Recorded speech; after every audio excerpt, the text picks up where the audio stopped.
Hello and welcome, my dear friends and children. In today's video, I am going to explain the last part of this chapter, that is oscillation, that is free oscillations, force oscillations, and resonance. Now, here we have to consider one by one. What do you mean by free oscillations?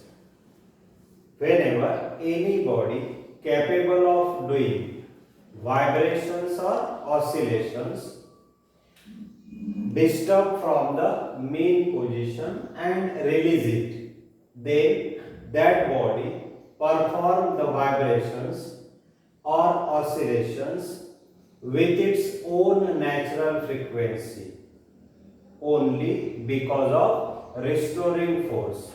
Now such oscillations of body with its own natural frequency due to restoring force are called free oscillations. जेव्हा आपण एखादी body की जी body vibrations किंवा जेव्हा एखादी body की जी body आपले vibrations किंवा ऑसिलेशन्स प्रोड्यूस करू शकत असेल, अशा बॉडीला जर आपण त्याच्या मेन पोझिशन पासून डिस्टर्ब केलं, जसे ही स्ट्रिंग आहे, दोन रिजिड सपोर्टच्या मधात आपण त्याला सस्पेंड केलाय किंवा फिक्स केलेला आहे आणि हा एक सिंपल पेंडुलम आहे, मेटल स्फियर आहे, ज्याला आपण रिजिड सपोर्टशी टाय अप केलेला आहे with the help of string.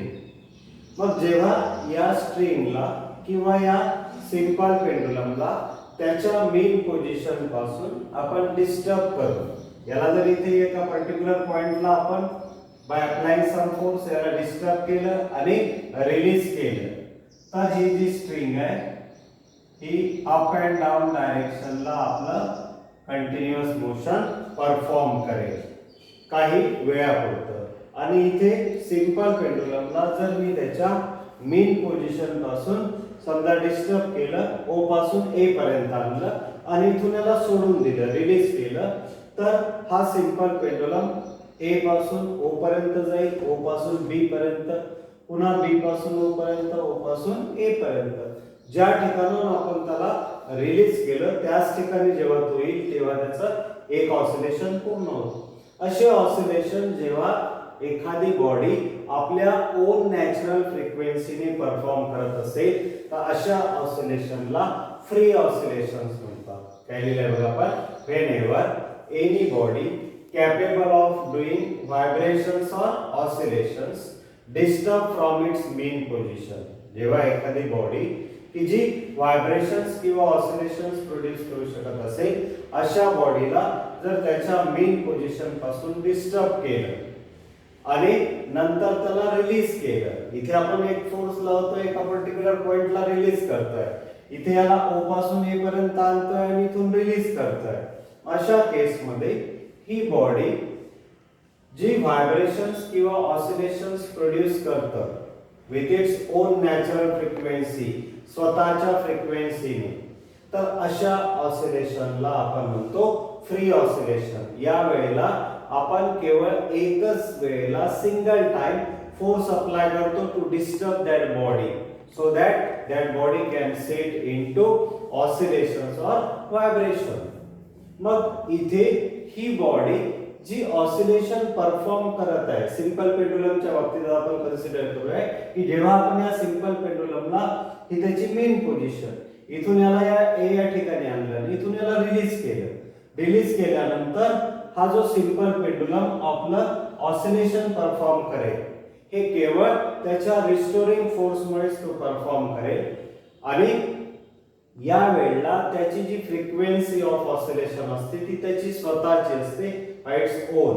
म्हणून आपण लिहिलंय oscillations of a body with its own natural frequency due to restoring force are called free oscillations.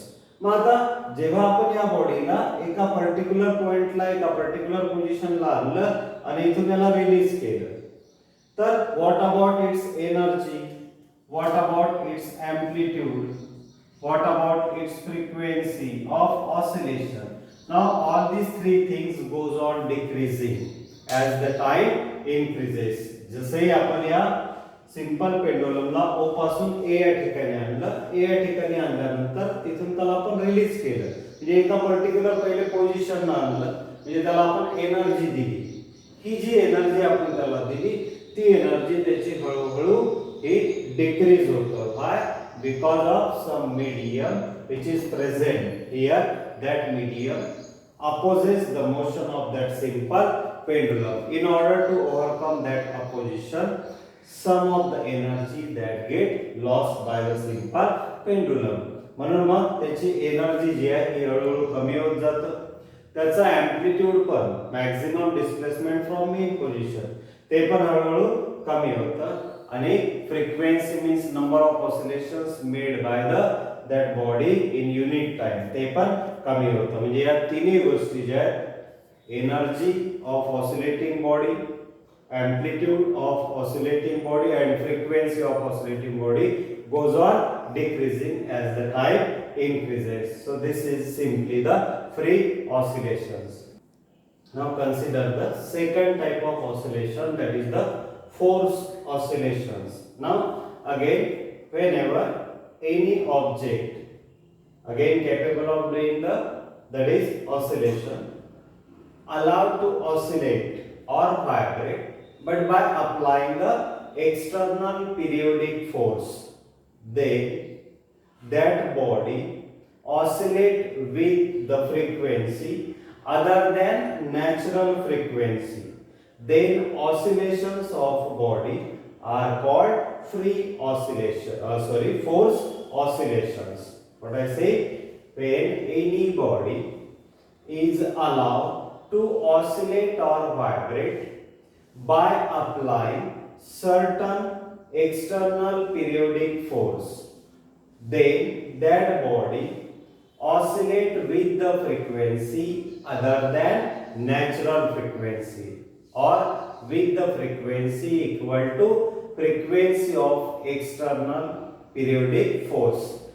Such oscillations are called as the forced oscillation. जेव्हा आपण एखाद्या बॉडीमध्ये अशा पद्धतीने ऑसिलेशन प्रोड्यूस करू की जर आपण त्या बॉडीला ऑसिलेट करण्याकरिता कंटिन्युअस फोर्स अप्लाय करत असेल त्यावेळेला ती बॉडी जी ऑसिलेट होईल त्याची फ्रिक्वेन्सी ही त्याच्या नॅचरल फ्रिक्वेन्सी पेक्षा वेगळी असेल, which may be equal to the frequency of external periodic force.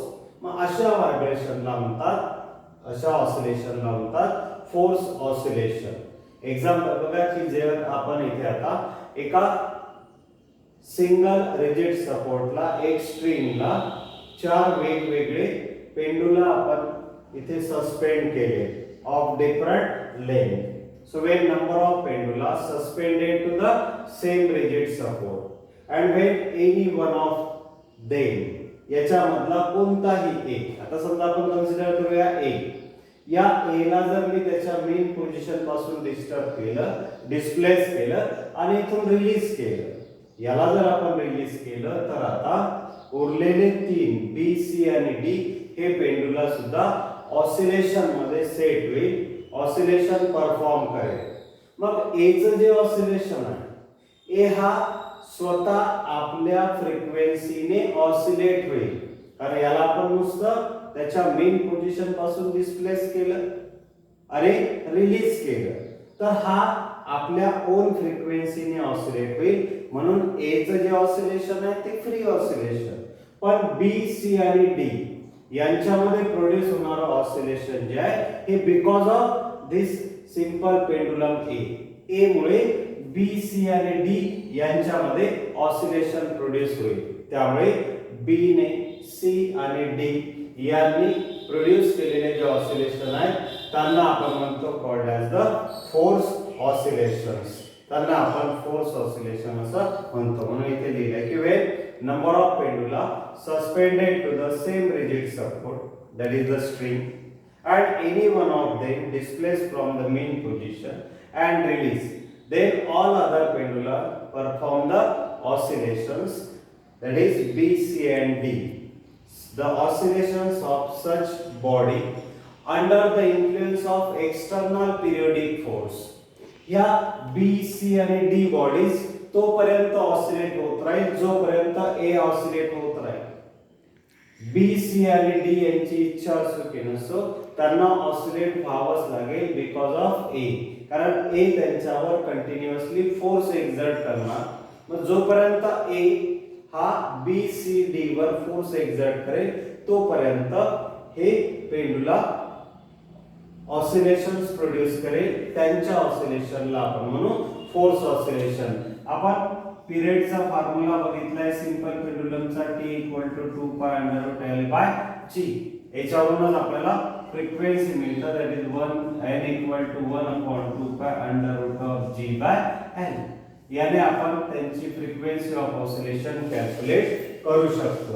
He frequency of oscillation depend असतं G आणि L वर. G acceleration due to gravity आणि L म्हणजे length of the simple pendulum. Shorter the length greater is the frequency. जितकी length त्याची कमी असेल तेवढी फ्रिक्वेन्सी त्याची जास्त, आणि जेवढी लेंथ जास्त तेवढी फ्रिक्वेन्सी त्याची कमी. म्हणून मग आता इथे या फिगर मध्ये B हा शॉर्टर लेंथ सिंपल पेंडुलम आहे, त्यामुळे याची फ्रिक्वेन्सी ऑफ ऑसिलेशन ही जास्त असेल. A आणि C हे जर सेम लेंथचे सिंपल पेंडुलम असेल तर यांची फ्रिक्वेन्सी सेम असेल. म्हणजेच आता A आणि C, A हा त्याच्या ओन नॅचरल फ्रिक्वेन्सीने ऑसिलेट होतो, म्हणून आता C ची पण फ्रिक्वेन्सी कशी राहील, A ही राहील सेम राहील, कारण हा एक्सटर्नल पिरियोडिक फोर्स आहे. याची फ्रिक्वेन्सी आणि याची फ्रिक्वेन्सी जर सेम असेल तर अशा वेळेला इथे एक फिनॉमिना आपल्याला स्टडी करायचा आहे. तो फिनॉमिना म्हणजे काय, resonance. So resonance is the special case of force oscillation in which the body oscillate with the frequency by matching these two frequency of the external periodic force and the natural frequency.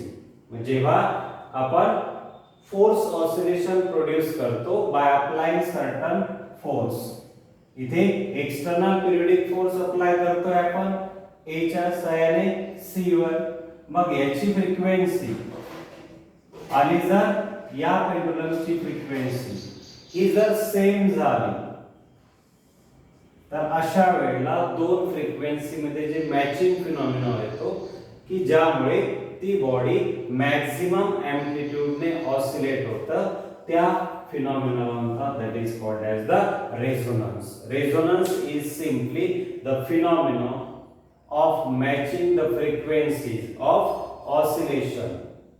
It is the special case of force oscillation when this body C oscillate with the frequency equal to the frequency of external periodic force, and the frequency of external periodic force and the natural frequency of C that is same, then the phenomena so occurred that is called as the resonance. जेव्हा या A बॉडीची frequency आणि C बॉडीची frequency same असेल आणि C बॉडीची frequency ही त्याची natural frequency असेल, अशा वेळेला एक्सटर्नल पिरियोडिक फोर्सची फ्रिक्वेन्सी आणि या बॉडीची नॅचरल फ्रिक्वेन्सी ही जर एक झाली तर ती बॉडी मॅक्सिमम एम्प्लिट्यूडने ऑसिलेट होतं आणि या फिनॉमिनाला आपण रेझोनन्स म्हणतो. रेझोनन्स फिनॉमिना आपण ग्राफच्या सहाय्याने इथे प्लॉट करू शकतो. This is the particular frequency at which this resonance phenomena occur. इथे आपण फ्रिक्वेन्सी एका ॲक्सिसला घ्यायचं, इथे एम्प्लिट्यूड एका ॲक्सिसला घ्यायचं. आता मी तुम्हाला सांगितलं की जेव्हा ह्या दोन frequencies that is F equal to Fr. Fr is called as resonant frequency. जेव्हा एक्सटर्नल पिरियोडिक फोर्सची फ्रिक्वेन्सी ही दुसऱ्या बॉडीच्या नॅचरल फ्रिक्वेन्सी इतकी होईल, त्या वेळेला ही बॉडी मॅक्सिमम एम्प्लिट्यूडने ऑसिलेट होतं. तो जो फिनॉमिना आहे त्या फिनॉमिनाला आपण म्हणतो रेझोनन्स. आणि रेझोनन्स मध्ये काय झालं का, इथे initially the amplitude of oscillation goes on increasing and after that particular frequency the amplitude of oscillation goes on decreasing. म्हणजे या पर्टिक्युलर फ्रिक्वेन्सीच्या एका बाजूला एम्प्लिट्यूड हा इन्क्रीज होतो आणि दुसऱ्या बाजूला तो एम्प्लिट्यूड स्लोली डिक्रीज होतो. मग ही जी फ्रिक्वेन्सी आहे एक पर्टिक्युलर फ्रिक्वेन्सी की ज्या फ्रिक्वेन्सीला ती बॉडी मॅक्झिमम एम्प्लिट्यूडने ऑसिलेट होतं, त्या फिनॉमिनाला आपण म्हणतो resonance. So resonance is simply the special case of force oscillation in such a way that here the body oscillate with the frequency, that is with natural frequency, and that natural frequency is equal to the frequency of external periodic force. दोघांमध्ये काय फरक आहे मग free oscillation आणि resonance मध्ये? Free oscillation मध्ये काय करतो आपण? there is no need to apply the continuous force. We have to just apply the force single time just to disturb that body from the mean position and release it. याला आपण एकदाच disturb करतो आणि सोडून देतो. त्यामुळे इथे ही बॉडी ऑसिलेट होताना त्याच्या नॅचरल फ्रिक्वेन्सीने ऑसिलेट होतं. पण जेव्हा आपण इथे आता ह्या दोन बॉडीज कन्सिडर केल्या आपण ए आणि सी, आणि जेव्हा सी बॉडी ही ए बॉडीच्या इन्फ्लुएन्समुळे ऑसिलेट होत आहे आणि अशा वेळेला जेव्हा दोघांची फ्रिक्वेन्सी सेम होईल तेव्हा बॉडी सी ही मॅक्झिमम एम्प्लिट्यूडने ऑसिलेट होईल. मग या दोघांच्या फ्रिक्वेन्सी मॅचिंगचा जो फिनॉमिना आहे त्याला आपण म्हणतो रेझोनन्स. आणि या रेझोनन्स फिनॉमिना जेव्हा वापर होतो तेव्हा body oscillate with the maximum amplitude. या फोर्स ऑसिलेशन मध्ये या तिघांच्या बाबतीत जसं आपण फ्री ऑसिलेशन मध्ये सांगितलं, in case of free oscillation energy, amplitude and frequency that goes on decreasing, but in case of force oscillation the energy, amplitude and frequency of oscillation that remain constant. Why? Because we are applying the external force continuously. आपण external force oscillation मध्ये continuously apply करतो, त्यामुळे त्याचा amplitude of oscillation, त्याची energy आणि त्याची frequency ही constant राहते. कशामध्ये? फोर्स ऑसिलेशन मध्ये. पण फ्री ऑसिलेशन मध्ये ह्या तिन्ही गोष्टी काय होतात? डिक्रीज होतात. फोर्स ऑसिलेशन आणि रेझोनन्स मध्ये काय फरक आहे याच्यामध्ये? तर फोर्स ऑसिलेशन मध्ये फ्रिक्वेन्सी मॅच होईलच असं नाही. इथे ही जी बॉडी आहे ही बॉडी कोणत्या फ्रिक्वेन्सीने ऑसिलेट होतं? Other than natural. त्याची नॅचरल फ्रिक्वेन्सी सोडून इतर फ्रिक्वेन्सीने जेव्हा ती ऑसिलेट होते तेव्हा त्याला फोर्स ऑसिलेशन म्हणतात.